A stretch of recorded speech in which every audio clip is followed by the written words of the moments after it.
Bienvenidos. En esta presentación abordaremos lo concerniente a los primeros 10 temas de la unidad 5 del programa para la materia de Fisiología 1. Nos familiarizaremos con los conceptos de sensación, percepción y receptores sensitivos. Para comenzar debemos hablar de los conceptos clave en la definición de sensación. Primeramente debemos definir lo que es la sensibilidad. Bueno, la sensibilidad no es más que la facultad de un ser vivo para captar energías específicas provenientes del medio interno o externo y hacerlo por medio de receptores, conocidos como receptores sensoriales.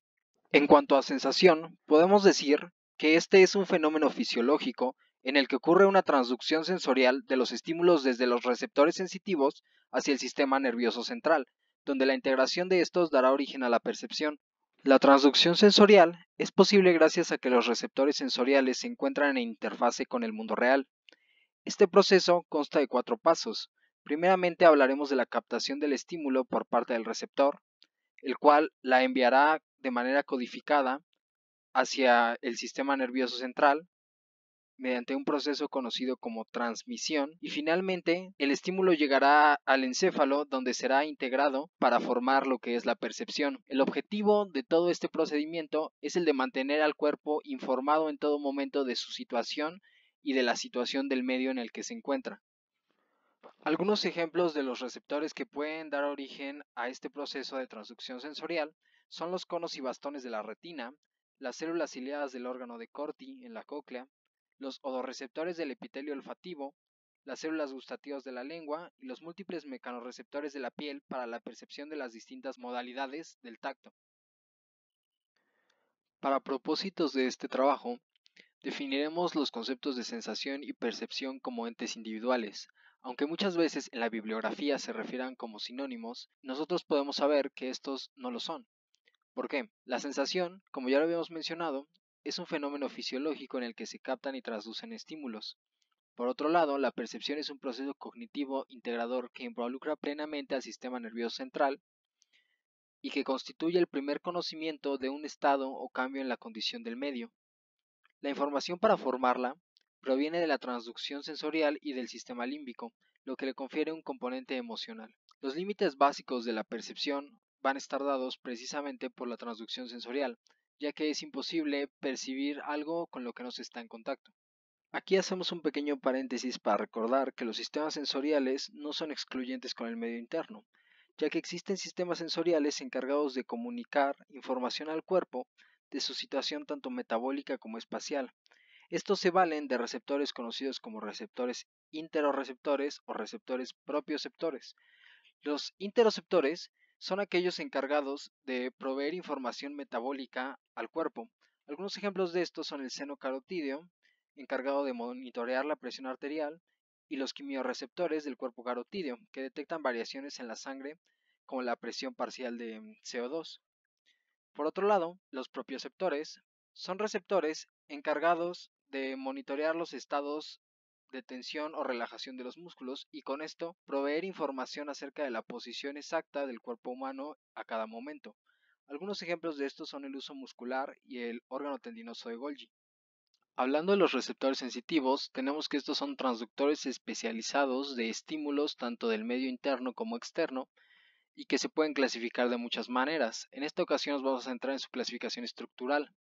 Tenemos entonces que existen terminaciones nerviosas libres, que van a ser cuerpos dendríticos de células nerviosas del tipo A delta para células mielínicas o amielínicas de células tipo C. En segundo lugar tenemos receptores encapsulados, que van a ser estructuras nerviosas encapsuladas en tejido conectivo, y algunos ejemplos de estos van a ser los discos de Merkel de los mecanorreceptores cutáneos. Y finalmente tenemos las células especializadas. Las células especializadas se van a diferenciar debido a que están muy bien adaptadas para cierto tipo de estímulos. Ejemplos de estas células especializadas son los odorreceptores o los conos y bastones de la retina.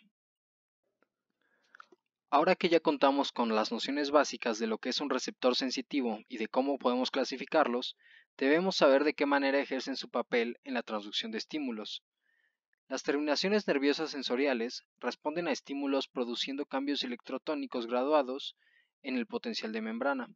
Estos cambios son análogos a los potenciales posinápticos excitatorios de otras células nerviosas y se consiguen mediante la modulación de la actividad de canales iónicos para sodio y calcio dependientes de voltaje. Sin embargo, reciben el nombre de potenciales receptores o generadores, dada su capacidad para dar origen a potenciales de acción en la misma célula sensitiva. Esta célula va a ser del tipo pseudonipolar y provocará que estos se propaguen hacia el sistema nervioso central. Los potenciales de acción generados por los potenciales de receptor viajarán codificados y esta codificación poseerá 4 atributos elementales, los cuales son modalidad, localización, intensidad y duración. Profundizaremos en ellos en las siguientes diapositivas.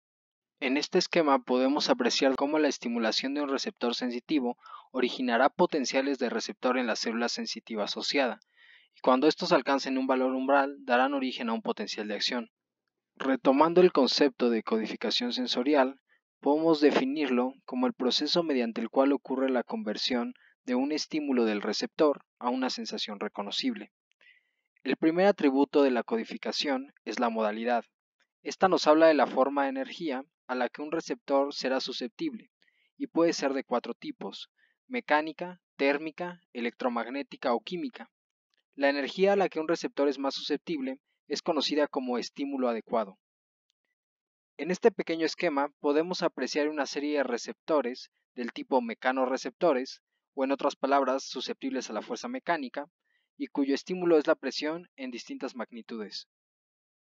Hablando del atributo de ubicación, este hace referencia a la capacidad de distinguir el origen de un estímulo basándonos en la activación de axones sensitivos específicos.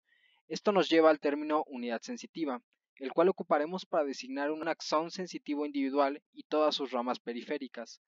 Cada unidad sensitiva cuenta con un campo receptivo que está dado por el área alrededor de sus terminaciones, en la cual un estímulo producirá una respuesta en esta unidad. El tamaño del campo receptivo es inversamente proporcional al número de unidades sensitivas en un área determinada. En este pequeño esquema a la derecha se observan dos unidades adyacentes y se aprecia cómo sus campos receptivos se interdigitan debido a su proximidad. En relación con el atributo de ubicación tenemos el test de discriminación entre dos puntos. Este consiste en colocar simultáneamente las puntas de un calibrador en la piel y medir la distancia mínima entre las dos puntas, que pueden percibirse como dos estímulos diferentes. A la distancia mínima se le llamará umbral de discriminación entre dos puntos, y nos servirá para conocer la agudeza táctil de una zona específica del cuerpo. Esta agudeza varía sensiblemente entre las distintas regiones corporales. En esta imagen podemos ver a la izquierda un par de manos y la magnitud de los campos receptivos de dos tipos de receptores cutáneos diferentes, los corpúsculos de Pacini y los corpúsculos de Meissner. Mientras que a la derecha podemos ver una tabla con el umbral de discriminación entre dos puntos para distintas regiones del cuerpo. Podemos observar que aquellas zonas que poseen una mayor concentración de receptores sensitivos, como los dedos de las manos o la cara, poseen también campos receptivos más pequeños, mientras que aquellas regiones con pocos receptores sensitivos, como el antebrazo, el brazo, el hombro, la mama, la espalda, el vientre, el muslo y la pantorrilla, poseen campos receptivos mucho más amplios debido a la escasez de receptores. La agudeza táctil no solo está determinada por el número de unidades sensitivas en una región, sino también por la capacidad de estas unidades para inhibir a otras unidades que estuvieran siendo activadas por el mismo estímulo, pero en menor medida. Este proceso es llamado inhibición lateral e involucra a interneuronas inhibidoras con el objetivo de delimitar el sitio de acción de un estímulo. En este esquema podemos apreciarlo. La tercera cualidad de la transducción sensorial es la intensidad. Tenemos que esta es determinada por la magnitud del estímulo aplicado. Cuando un estímulo crece en potencia, así lo hace el potencial de receptor, y esto conlleva un incremento en la frecuencia de los potenciales de acción en el axón sensitivo. Si el estímulo crece aún más, se reclutarán más receptores, y esto producirá una propagación del estímulo y una activación de las unidades sensitivas circundantes. En conjunto, estos fenómenos producen un aumento en la percepción de la intensidad a nivel del sistema nervioso central. En este esquema podemos apreciar el fenómeno previamente descrito. Cuando tomamos la sonda de vidrio e incrementamos la presión gradualmente, observamos que hay un incremento en la activación de la unidad sensorial, y esto conlleva un aumento en la frecuencia a la que se disparan los potenciales de acción. El atributo de duración se refiere al tiempo que prevalece un estímulo. Si el estímulo de fuerza constante se mantiene en un receptor sensitivo, La frecuencia de los potenciales de acción disminuye con el tiempo. Esto se conoce como adaptación del receptor o desensibilización. El grado en el que ocurre este fenómeno nos ayuda a clasificar a los receptores en dos tipos: fásicos, para los receptores rápidos, y tónicos, para los receptores lentos. Los receptores fásicos de velocidad o de movimiento son útiles para captar el cambio en la intensidad de un estímulo, situación a la cual reaccionan con intensidad, pero dejan de hacerlo al cabo de unos segundos para volverse a activar únicamente cuando ese estímulo haya desaparecido. De estos depende la adaptación sensorial, que nos permite evitar la distracción por estímulos irrelevantes. Ejemplo de este tipo de receptores son los corpúsculos de Meissner y Pacini. Del otro lado, tenemos a los receptores tónicos o de lenta adaptación. Estos mantienen su índice de activación igual durante el tiempo que prevalezca el estímulo. Debido a que no se adaptan, son usados para informar al cuerpo de su situación en todo momento. Son ejemplos de estos receptores los nociceptores, los vasoreceptores del árbol arterial, el huso muscular y el órgano de Golgi. Aquí podemos observar cuatro mecanorreceptores diferentes. Siguiendo el esquema de las andanadas de espigas neurales, podemos observar que los corpúsculos de Meissner presentan una adaptación fásica, las células de Merkel una adaptación tónica, los corpúsculos de Pacini fásica y las terminaciones de Ruffini tónica. En esta última diapositiva podemos observar la diferencia entre la acción de un receptor fásico y un receptor tónico. En el primer caso, después de la aplicación de un estímulo, se suceden rápidamente potenciales de acción y gradualmente comienzan a desaparecer hasta el punto en el que se sucede la suspensión del estímulo. En el caso del receptor tónico, posterior a la aplicación del estímulo, se suceden potenciales de acción con la misma frecuencia a todo momento, hasta la culminación del estímulo. Con este último tema, damos por terminada la primera sección del bloque 5 del temario para la materia de Fisiología 1.